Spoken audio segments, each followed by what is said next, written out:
I'm thinking of getting married and she wants to live here with you, Mom." His words left me stunned. First, my son announcing his intention to marry. A son who had just turned 40 this year and often lamented, even to me, about not having a girlfriend. Second, it was unusual these days for a bride to be enthusiastic about living with her mother-in-law. Until now, my son and I had shared this 2-bedroom apartment. My husband passed away from overwork before my son started elementary school. Since then, my son and I had supported each other. As a young child, he did his best to help me, even cooking dinner while I worked tirelessly day and night. Even after he grew up and started working, he stayed home, always concerned about me. He cared deeply and didn't want me to be alone and lonely. I had mixed feelings about him, and now he had announced his intention to get married. "You don't have to worry about me. Why don't you find a place where you can live as a couple without any interruptions?" I felt a pang of anxiety about living with a daughter-in-law. Before moving to this apartment, I had lived with my husband's parents in their house. It was an incredibly tough experience. My mother-in-law constantly nagged me and my father-in-law piled on chores every day. Within a year of marriage, I collapsed and had days when I couldn't even get out of bed. My mother-in-law would try to force me up to do housework. Terrified, I finally confessed everything to my husband. He was genuinely concerned and decided we needed to leave his parents' house. "What kind of daughter-in-law are you, trying to steal our precious son? You can leave by yourself." My mother-in-law continued her tirade until the very last minute before we moved out. My husband turned his back on his parents and brought me to the apartment where we now live. That's why I couldn't agree to live with my son and his wife. No matter how friendly you try to be, your daughter-in-law is still a stranger. Living together will inevitably lead to frustrations. I knew from my bitter experience with my in-laws how hard it would be to endure such a life. With this in mind, I was hesitant to live with my daughter-in-law. Seeing my reluctance, my son decided to bring his future wife to our home. He wanted me to meet her and see what kind of person she was. "Nice to meet you. I hope we can get along." She was 20 years old, much younger than my son. She was a very quiet girl, nervously keeping her eyes cast down. I couldn't help but wonder how such a young girl had met my son and decided to marry him. I couldn't stop wondering. Seeing my confused expression, my son, with a bashful smile, began to explain how they met. He's an instructor at a driving school, and she was one of his students. Most instructors there are pretty strict, but he was really kind, and before I knew it, I fell for him, she shyly explained.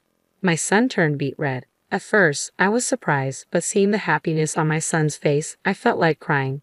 Finally, a woman had appeared who could support my son. "You say you want to live with us.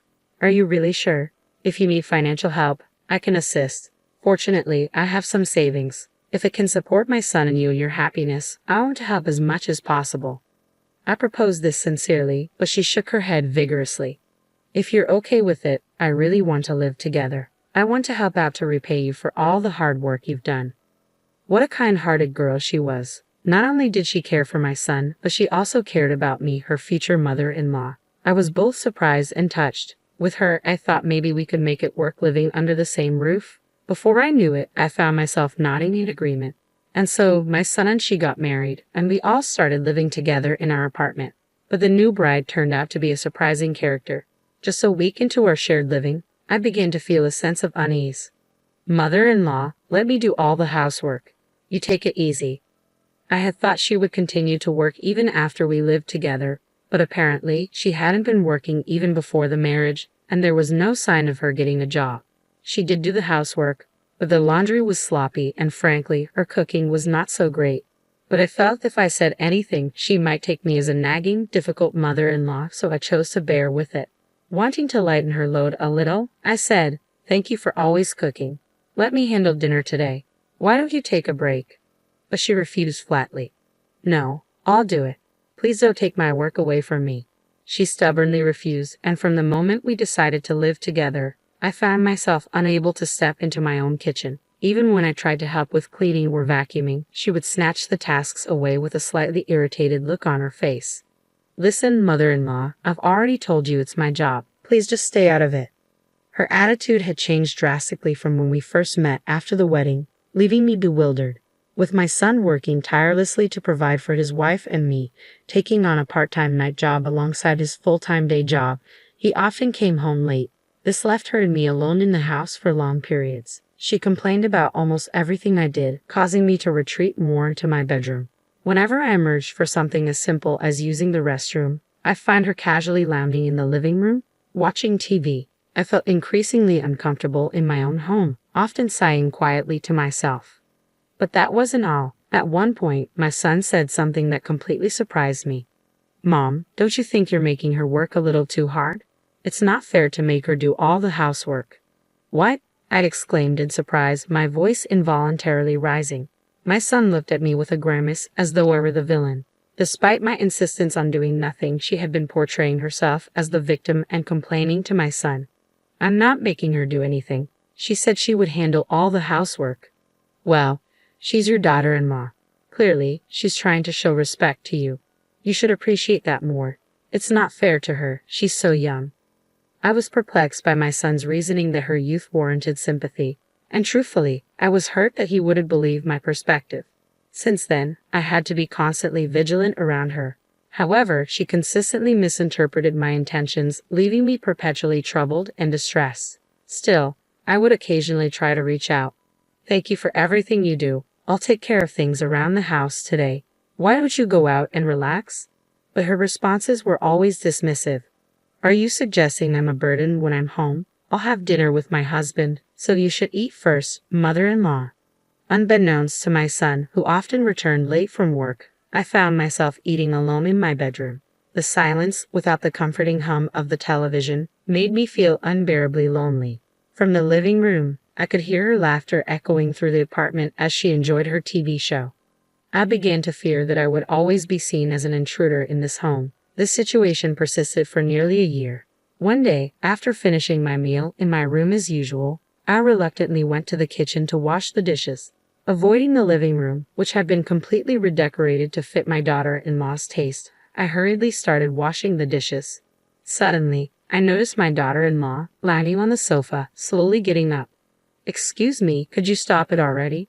Her first words left me speechless. Confused, I turned to face her as she glared at me.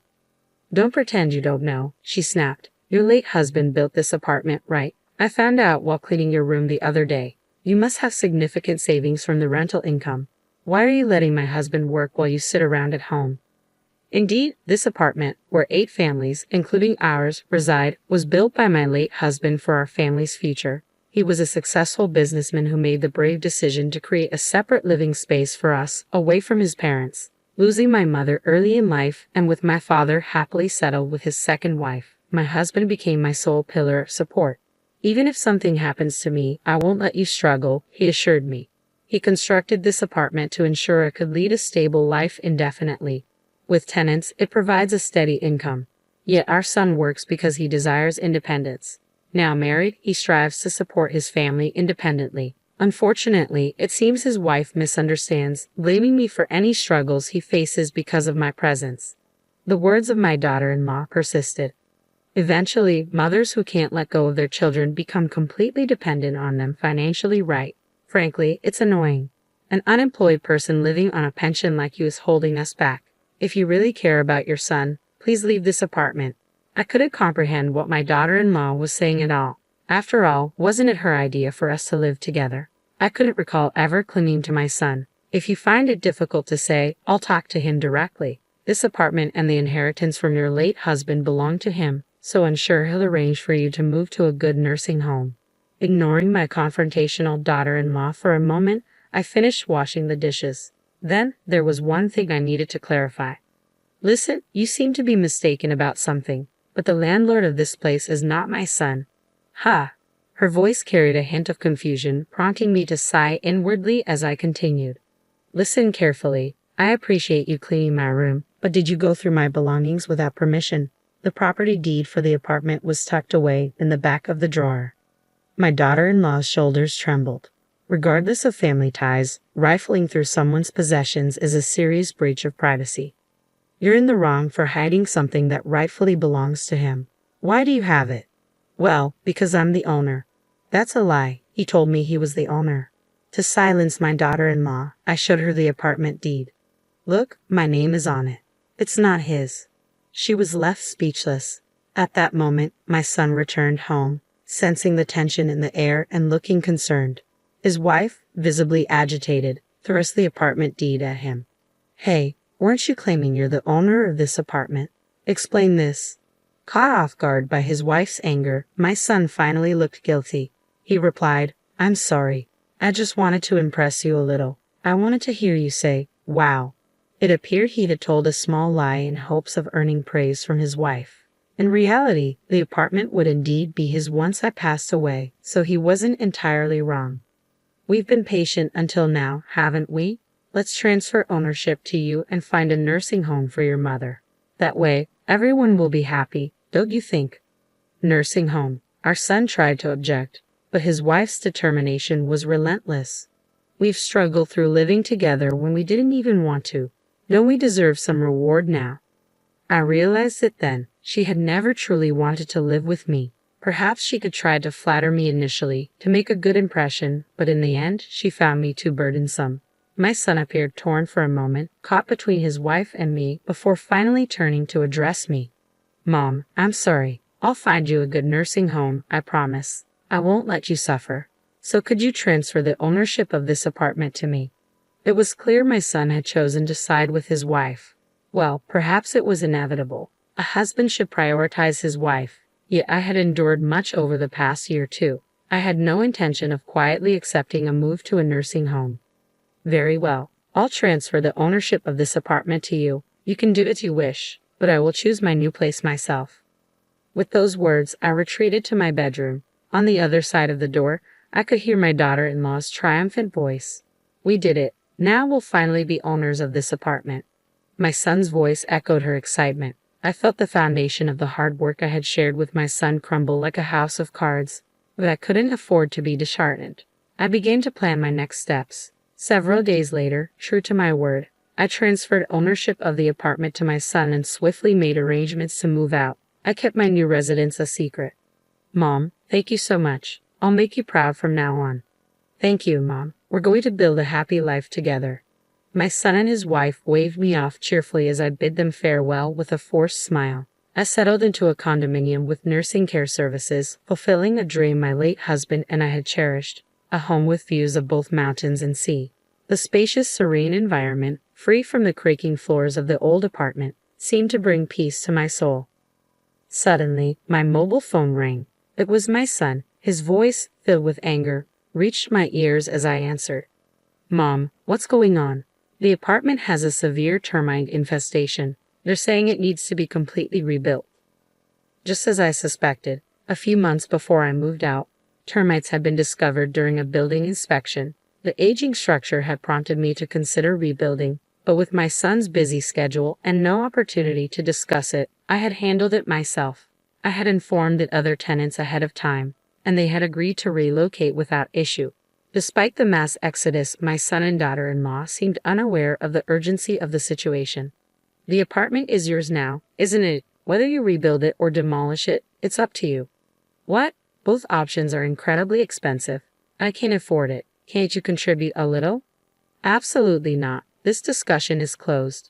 Truthfully, I had a substantial sum of money, savings from investing my late husband's inheritance, totaling $1 million. Originally intended for my son's future, my feelings had shifted.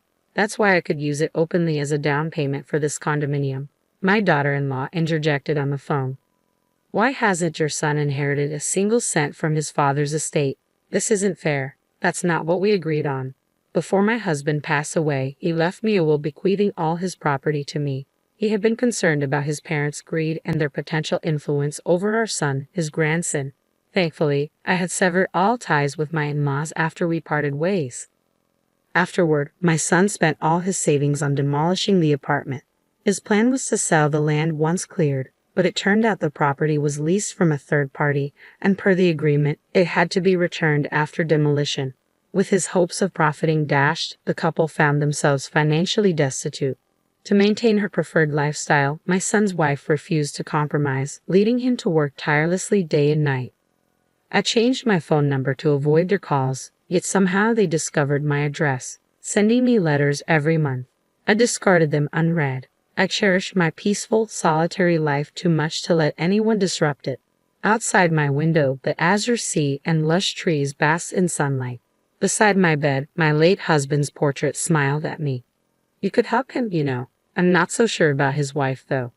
His words felt directed at me, urging me to reconsider. 3.5